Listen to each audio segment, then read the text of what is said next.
Nous, on a fait appel à des agences, à des prestataires de services, etc. Et en fait, ils te vendent des prestations super chères pour des trucs qui sont vraiment pourris au final.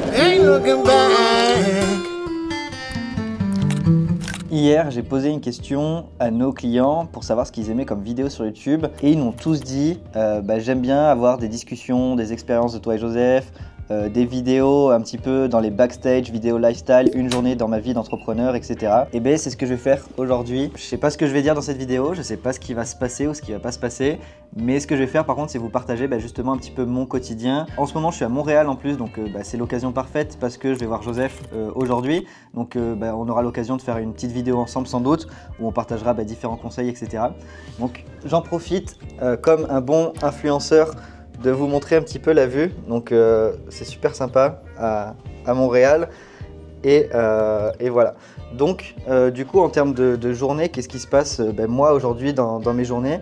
C'est extrêmement simple parce qu'aujourd'hui j'ai deux business. J'ai mon business donc les copywriters où on aide les particuliers à devenir copywriter et à se reconvertir.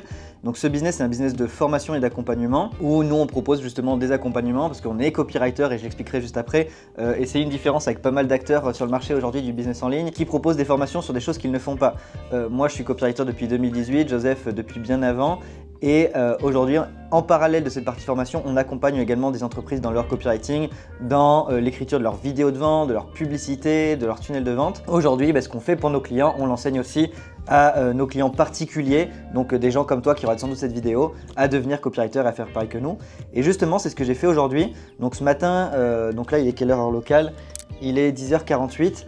Et j'ai enregistré des vidéos justement pour cette chaîne. Donc là, c'est une autre vidéo que je suis en train d'enregistrer pour la chaîne Les Copywriters pour partager justement des astuces sur le copywriting, comment devenir copywriter, etc. etc. Et en plus de ça, ce que j'ai fait, c'est que j'ai onboardé un nouveau client. Et ça, je pense que ça peut être super intéressant pour toi.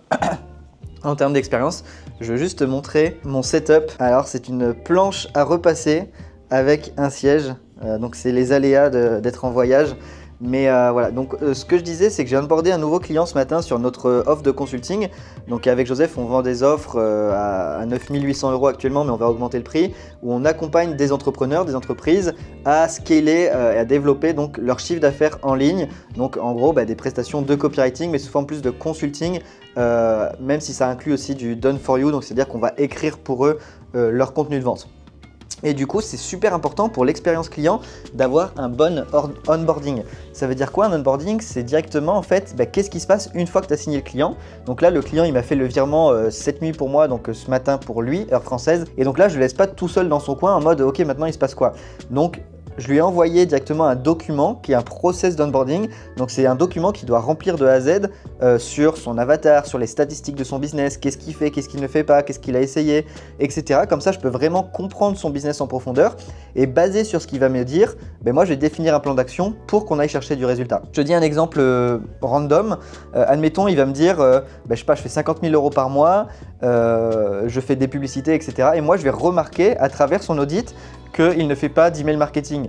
Et bien typiquement, c'est quelque chose qu'on va mettre en place très rapidement pour aller chercher plus de rentabilité et plus de résultats.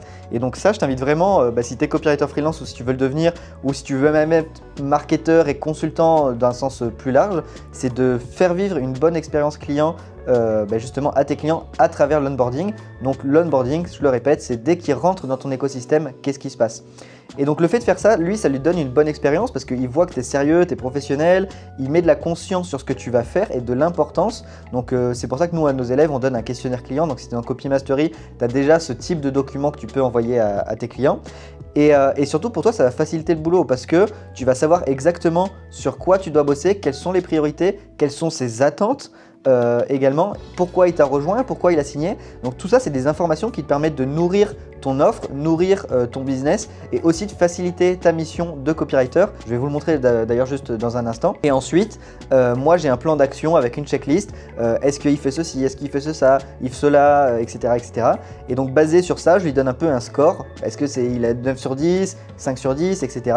Et basé sur ça, je vais définir des actions pour aller chercher du résultat. Du coup, voici un peu plus en détail le document. Donc, c'est simplement un Google Doc que je lui envoie et je vous ferai un zoom dessus ou je vous le mettrai, peu importe. Qu'est-ce que je dis dans ce document? Directement, résume en une phrase ce que tu vends, quelle est ta promesse, en quoi c'est différent de tes concurrents, en quelques lignes, qui est ta cible, ton client idéal, quel est ton prix, quelles sont tes modalités de paiement, combien tu prends de pourcentage en une fois. Et après, je vais vraiment rentrer dans les statistiques du business. Donc, combien tu as de nouveaux prospects chaque mois, combien tu as de nouveaux appels réservés ou combien tu fais de ventes, combien tu as de nouveaux clients, quel est ton chiffre d'affaires, combien tu dépenses par mois en publicité, quel est ton ROAS, ton retour sur investissement, le taux de ta page de capture, le taux de ta VSL, etc. Donc bref, un maximum d'informations qui me permettent moi de définir mon audit. Et ensuite, à côté de ça, j'ai une checklist où moi je peux noter est-ce qu'il a déjà une formation, un accompagnement, est-ce qu'il a déjà une offre claire avec une USP, une promesse forte, est-ce qu'il vend déjà du IT, est-ce que son avatar est maîtrisé, est-ce qu'il fait de la publicité, est-ce qu'il est rentable, etc. Et tout ça, ça va me permettre justement d'identifier les points importants à mettre en place pour ce client. Donc ça, c'est super important et je voulais vraiment l'évoquer avec vous à travers cette vidéo, le fait de faire un vrai process d'onboarding qui permet d'offrir une bonne expérience au client. Et ensuite, moi, je vais continuer de travailler de mon côté justement sur l'onboarding de ce client parce que là, il m'a envoyé un message pour dire que justement, il est en train de remplir l'onboarding. Donc, ce que je vais faire ensuite, c'est programmer un appel avec lui là dans les prochains jours quand moi, je serai rentré en France. Et justement, je vais définir le plan d'action avec lui pour qu'il soit content et qu'il ait des actions à mettre en place de son côté que moi, je vais mettre aussi en place de mon côté pour qu'on aille chercher des résultats. Bon, du coup, je continue ce vlog. Je suis dans le vieux Montréal. Je ne sais pas si vous voyez, mais en tout cas, c'est super sympa. Donc là, il est genre 18 h. J'ai mangé avec Joseph, ma copine et sa femme. Et du coup, on a parlé d'un point qui m'a semblé super important. On était en train de parler de notre stratégie, qu'est-ce qu'on peut faire pour développer l'entreprise, etc. Et on a eu un point commun, en fait, c'est de se dire à quel point les gens en France, notamment, ils vendent des produits un peu de merde. C'est-à-dire que les freelances, notamment, font des services, mais ils les font pas à 100%. Nous, on a le cas où on voit bien qu'il y a certains élèves qui ne se donnent pas non plus à 100%, mais on voit aussi d'un côté recruteur où il y a des gens, nous on a fait appel à des agences, à des prestataires de services, etc. Et en fait, ils te vendent des prestations super chères pour des trucs qui sont vraiment pourris au final. Donc je t'invite vraiment aujourd'hui, si tu veux te démarquer sur le marché et avoir plus de résultats, à tout simplement faire de la bonne qualité. Et ça, c'est vrai aussi pour notre accompagnement B2B où aujourd'hui on accompagne très peu de personnes, on a des offres à plusieurs dizaines de milliers d'euros, c'est pas tellement le sujet, mais par contre ces gens qu'on accompagne, ils sont déjà passés chez les autres gros formateurs, gros consultants que tu peux connaître sûrement sur le marché, et à chaque fois, parce que Joseph a eu le cas ce matin au téléphone, la personne lui a dit c'est le meilleur truc que j'ai fait de ma vie, alors qu'elle vient juste de rentrer là il y a une semaine dans notre accompagnement. Et on a d'autres personnes qui sont passées chez les plus gros, autant en France qu'aux États-Unis, et ils nous ont dit le même constat, genre c'est la première fois de ma vie que je vis une expérience aussi bonne. Et ça rejoint exactement ce que je vous disais ce matin sur l'onboarding. J'espère qu'il n'y a pas trop de bruit parce qu'il y a des canards qui sont en train de voler. Et du coup, en fait, grâce à l'onboarding, grâce à l'expérience client, grâce à aux compétences que vous allez délivrer dans votre service, dans votre accompagnement, dans votre consulting, et naturellement les gens vont être contents. Et qu'est-ce qui va se passer? Vous allez être recommandé. Et ça, c'est ce qui se passe à ce moment avec nous, où chacun de nos clients va nous référer en moyenne un nouveau client. C'est-à-dire que quand on prend un client, en réalité, c'est comme si on avait deux clients. Et donc, du coup, quand tu fais ça, naturellement, ton business, il grandit. Donc voilà, petit aparté, on en a parlé pas mal avec Joseph, là, juste avant, quand on était en train de manger.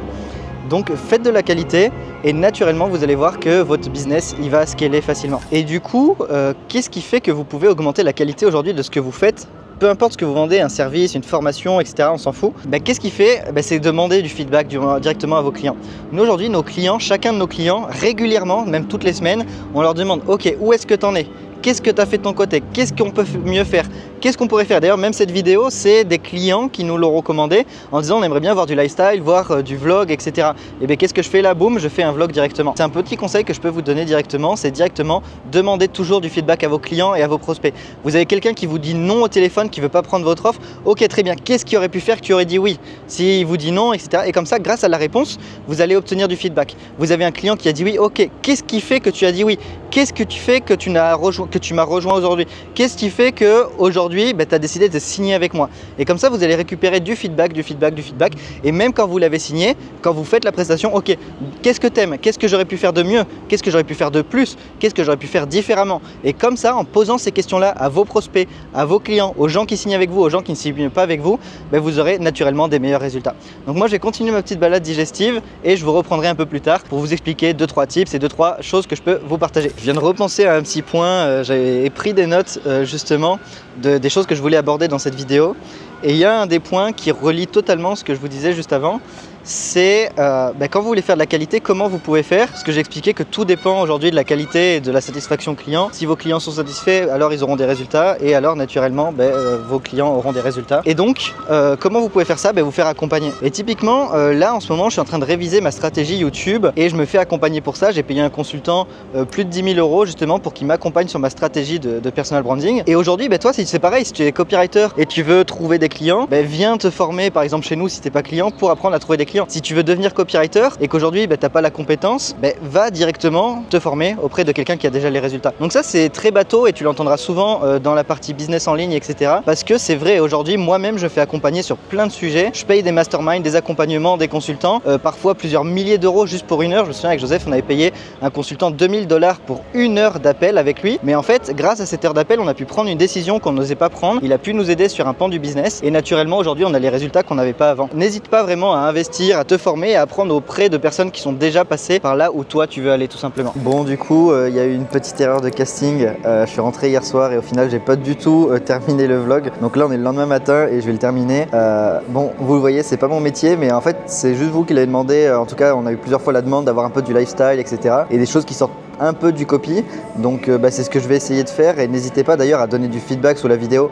Donc là bien sûr celle-ci elle sera vraiment pas optimisée, c'est un crash test, mais si vous voulez voir des choses en particulier, si vous voulez que je vous raconte des choses en particulier, n'hésitez pas et moi je ferai des formats comme ça où j'allume la caméra et je vous raconte ma vie et je réponds à vos questions et je vous partage un petit peu ce que je fais de mes journées. Du coup hier voilà, comme je l'ai dit, j'ai dîné avec Joseph, on a parlé de plein de choses, on a rigolé comme d'hab, c'est vraiment génial. Je vous ai partagé des petites astuces pour justement délivrer vos clients, avoir plus de satisfaction client parce qu'aujourd'hui c'est ce qui compte le plus. Moi ce que j'ai fait ensuite, je suis rentré hier, j'ai marché tout simplement avec ma copine, j'ai profité de l'hôtel où il y a une piscine, etc. C'est vraiment super sympa. Et du coup voilà, aujourd'hui la question qu'on m'avait posée principalement c'était comment j'organise mes journées. Donc là bien sûr c'est des journées un peu spéciales parce que je suis en voyage, en déplacement à Montréal parce qu'il y avait le mariage de Joseph et juste avant j'étais à New York pour une semaine de vacances et la semaine encore avant j'étais à Budapest en Hongrie pour voir de la famille. En ce moment c'est vrai que mon rythme est un petit peu catastrophique, mais sinon qu'est-ce que je fais habituellement? Les règles de productivité que je peux donner c'est vraiment de planifier sa journée la veille. Donc si tu te lèves le matin et que tu sais pas ce que tu vas faire aujourd'hui, forcément tu vas pas avancer dessus. C'est un conseil super bateau que vous allez retrouver toujours partout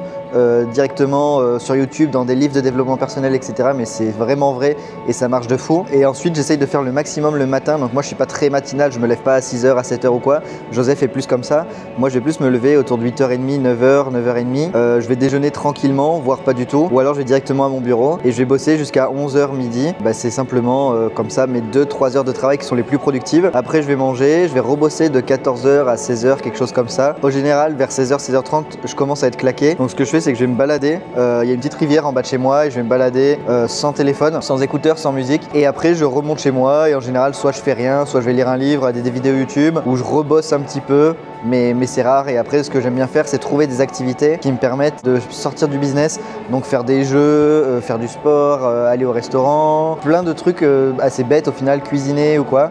Et comme ça me permet de sortir un petit peu du business. Donc mes journées elles sont vraiment classiques, il n'y a rien, il n'y a pas de hack ou quoi, juste préparer vos journées la veille, savoir sur quoi vous allez bosser, définir des objectifs.